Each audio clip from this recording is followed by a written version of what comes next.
In this day of digital communication, it is really easy for artists of all ages and all levels to find a sea full of beginner watercolor technique videos at your disposal meant to get you up and running and painting. But wait, just hear me out, friends, because I have a technique that is guaranteed to get you wonderful results every single time you paint with a minimum amount of effort. And that technique is silhouette painting. A silhouette is the image of a person, animal, object, or scene represented as a solid shape of a single color, usually black, with its edges matching the outline of the subject. The interior of a silhouette is featureless, and the silhouette is usually represented on a light background. And the wonderful thing is, you can use almost any medium you could possibly think of in order to paint a silhouette composition.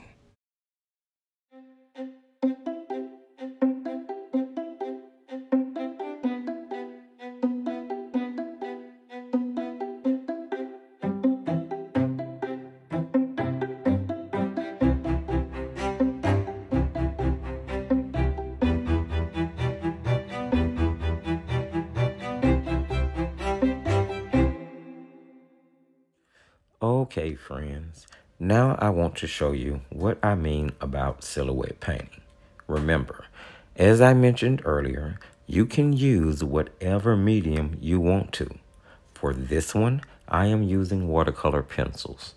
1, because they dry fast, and 2, because I am testing this new to me set of 120 Georgia Young watercolor pencils for review. The composition itself I chose to keep simple. That way, any beginner to whatever medium can feel accomplished once they give this a try, and more seasoned artists can choose to add more elements to make the composition a bit more complicated if they want to. Now for this painting, I am using only 2 colors. That is a blue and a black. To get different variations of blue, I simply use more pencil in whatever area I want to build more saturation and contrast. I will also do the same thing with the black in order to show the difference in distance as far as the individual items in the composition are concerned. I was aiming to set an evening scene with my color choice, and I am using a mixture of golden Taklon and synthetic squirrel brushes for this painting. You will notice me using a few watercolor pencil techniques you might want to pay attention to as well.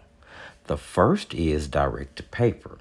It's where the dry pencils are applied directly to dry paper, and then the pigment is dispersed with a damp wet brush. Watercolor pencils are versatile because they allow me to use them as a drawing tool that can then be turned into a visual that has a watercolor paint appearance. Choosing to use the pencils to demonstrate this silhouette train of thought, so to speak, helped me to make quick work of the composition, and I was actually surprised with the ease in which the pigments blended.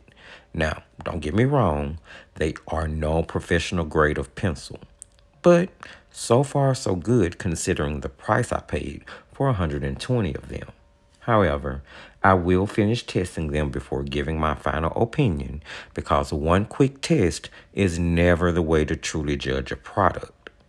Now, the black is actually pretty opaque, and it moved across the paper smoothly. I didn't feel any scratch, and to be honest, the lead is a bit oily almost. I mean, overall, I'm just saying it's really comfortable to use. I'm really taking note of all of these little personality traits to the pencils. I can only hope that the other colors in the set feel just as good to use. Now, as I activated the pigment of the silhouetted item, you could see the painting really starting to take shape. Now, the second watercolor pencil technique I wanted to point out is the palette to paper technique. This is where I scratch the pencil onto a palette that has been abraded with sandpaper to give it a texture that would grab the pigment from the lead of the pencils.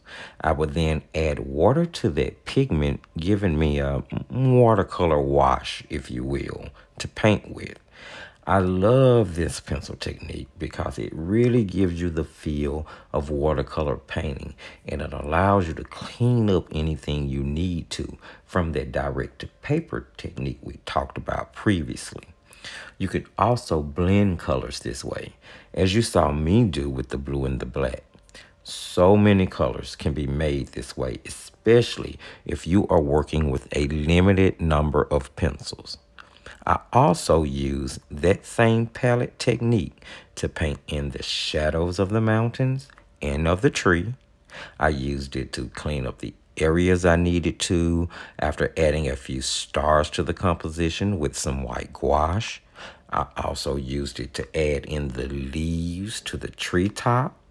When doing this though, remember to leave space in between your leaf marks.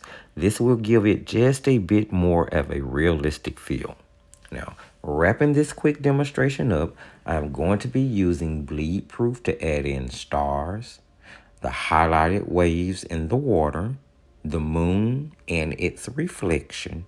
In a few places, the light might hit the tree bark of the tree to cast a reflection.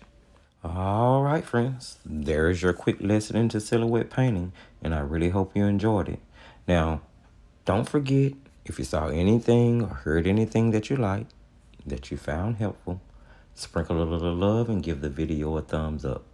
If you're new to the channel and you haven't subscribed, do consider subscribing and hitting that notification bell.